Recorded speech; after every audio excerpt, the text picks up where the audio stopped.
नमस्कार। स्वागत है आपका न्यूज लॉन्चर पर। मैं हूं अशोक वानखड़े। लेकर आया हूं आपके लिए एक विशेष कार्यक्रम। क्योंकि एक कार्यक्रम विशेष इसलिए है कि किसी विशेष आदमी ने बहुत ही विशेष बात कही,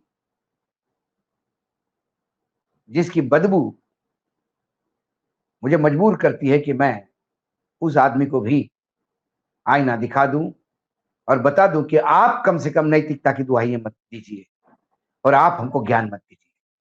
मैं बाबा रामदेव की बात कर रहा हूं। हाल ही में उत्तर प्रदेश, उत्तराखंड, तमाम भाजपा शासित राज्यों में एक मांग उठने लगी है कि हर दुकान वाला अपना दुकान, हर रेडी वाला अपना नाम प्रमुखता से लिखे। मुजफ्फरनगर में एक पुलिस अधीक्षक के बहुत ही घटिया सोच का ये नतीजा था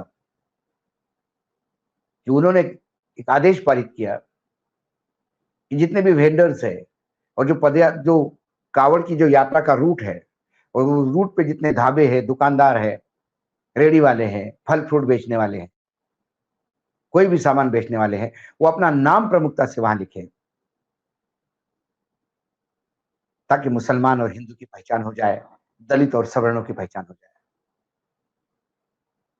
जब ये आदेश आया तब जब उसका बहुत ज्यादा लोगों ने धुतकारा, फिर उन्होंने कहा कि ये सजेशन है।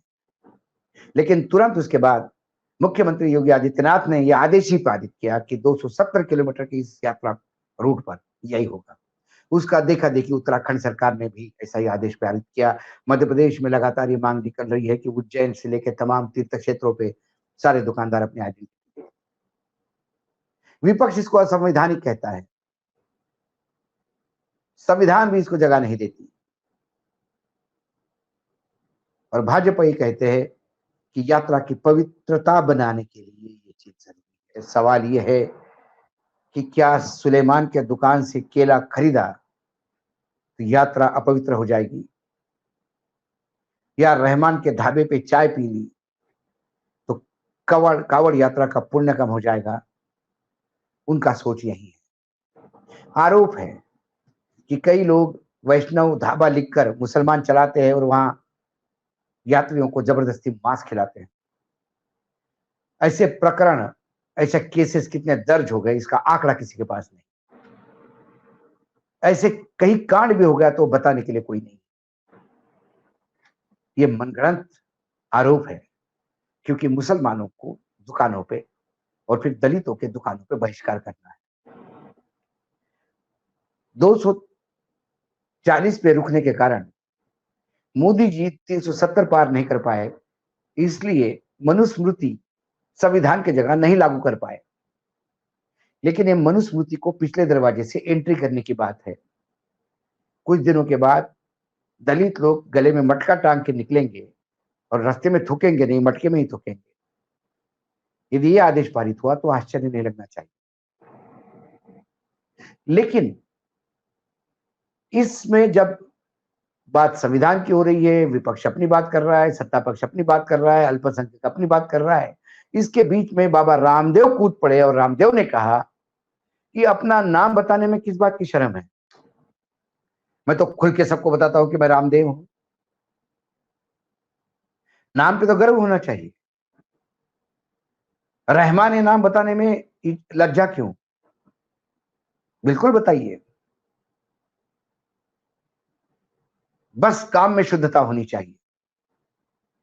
मैं मेरा नाम बताता हूं, गर्व होना चाहिए और काम में शुद्धता होनी चाहिए। ये बातें जब रामदेव बाबा करते तो लगना है कि हे भगवान, धरती फट जाए, हमको अंदर ले ले, आसमान गिर जाए।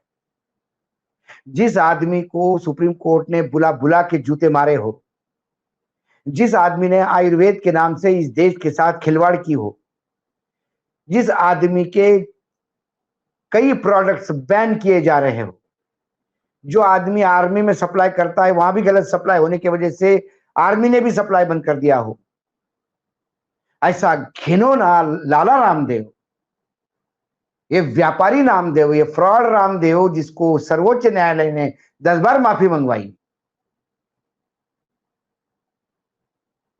गलत विज्ञापन देके ये बोल रहा है ना, मैं रामदेव मैं बोलता हूं। रामदेव बाबा ने अपना नाम इसलिए चलाया कि वो लोग उनको गुरु मानने लगे थे, योग गुरु मानने लगे थे। जैसे ही लोगों के मन में प्रेम और आस्था पैदा की, उसके बाद इन्होंने ठगने का काम शुरू किया। और ये शातिर ठग अपना नाम बेच के, खुद बता के कि ये कैंसर की दवा है, ये इसकी दवा है, ये इसकी दवा है, एलोपैथी में जाने की जरूरत नहीं है, मैं ही सब कुछ हूं, करके हजारों करोड़ का टर्नओवर लिया। कोई दूसरा जीन्स बेचे तो ये गाली देते हैं, भारतीय संस्कृति की दोहार देते हैं कि ये टांग पे फटी हुई जीन्स पहन के लड़कियां आती है, शर्म आनी चाहिए हिंदू धर्म के लोगों को। लेकिन जब पता पड़ा कि उसमें बहुत ज्यादा प्रॉफिट है तो खुद भी जीन्स लेके आते हैं। मैगी बेचने वालों के खिलाफ आंदोलन चलाते हैं और खुद अपनी मैगी लेके आते हैं। एक दिन बाबा रामदेव शराब भी लेके आए तो आश्चर्य लगना नहीं चाहिए, क्योंकि इस व्यापारी के मुंह में खून लग गया है। इसको ये लगा है कि मैं योग सिखाता हूं और मैं मुझे योग के लिए मेरे दीवाने हैं, फिर मैं चाहे वो कुछ बेचूं। और हमारे यहाँ आस्था का व्यापार इतना घिनौना तरीके से होता है कि आसाराम बापू जो अभी जेल में है, जब वो भगवान बने घूमते थे तब वो काजल बेचते थे, अगरबत्ती बेचते थे, टूथपेस्ट बेचते थे, वो भी सामान बेचते हैं। मतलब कथावाचक से आध्यात्मिक गुरु और आध्यात्मिक गुरु से आयुर्वेद, आयुर्वेद से नेचुरोपैथी, नेचुरोपैथी से धंधा। कई लोग हैं, श्री श्री श्री, वो भी अपने प्रोडक्ट बेचते हैं।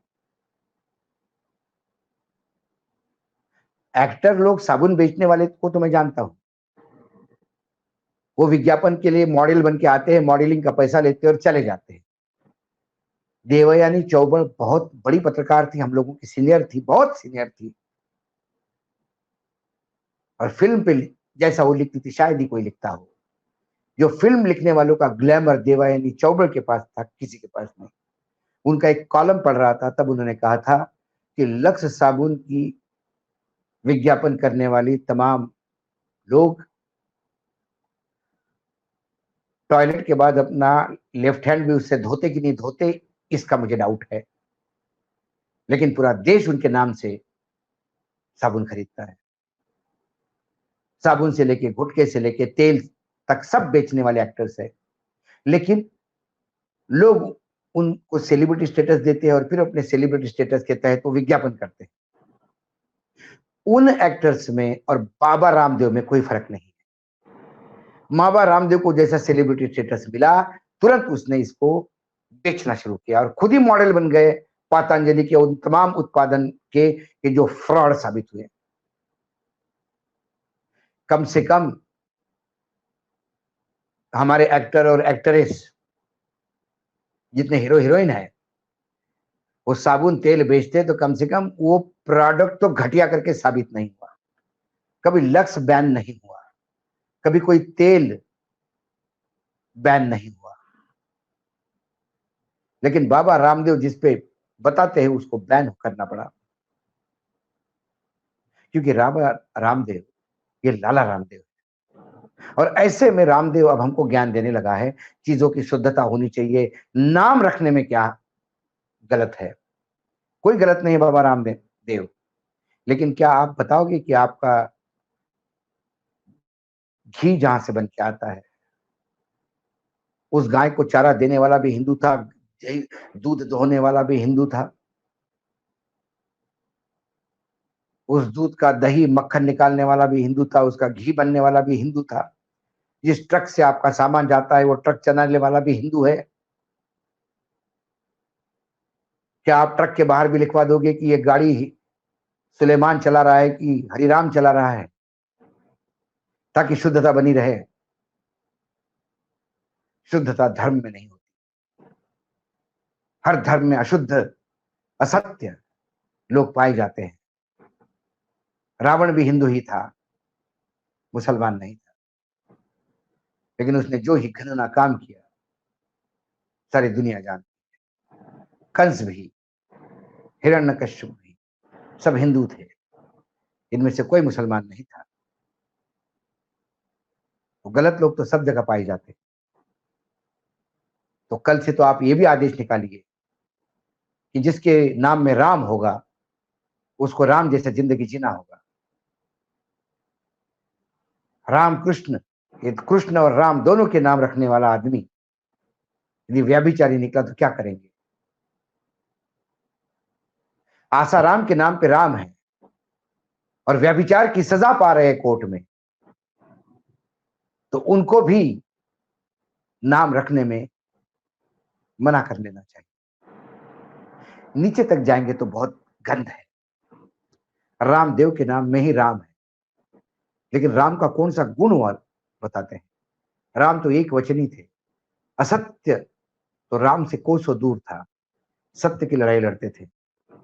राम ने कभी ग्लैमर का सहारा नहीं लिया और राम ने विज्ञापन नहीं किया। राम ने धोबी के कहने पे, कथा है,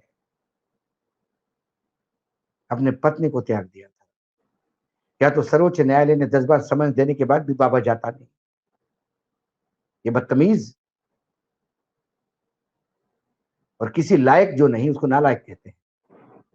ये अब लोगों को बताएंगे कि नाम का महत्व कितना है।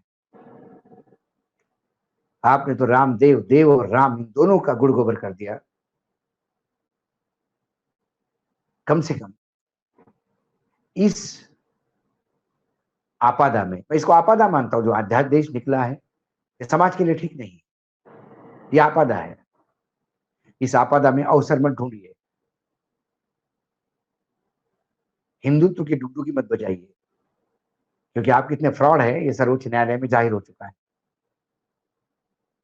तो ऐसे लाला रामदेव, जो अपने आप को बाबा रामदेव कहते हैं, दुर्भाग्य से मेरे आराध्य राम का नाम भी अपने नाम में लगाते हैं। ऐसे लोगों से समाज को सावध रहने की जरूरत है। एक कार्यक्रम उसी सावधानी के लिए था। आज इतना ही। कल फिर आता हूं किसी विषय के साथ। तब तक के लिए नमस्कार। देखते रहिएगा न्यूज लॉन्चर।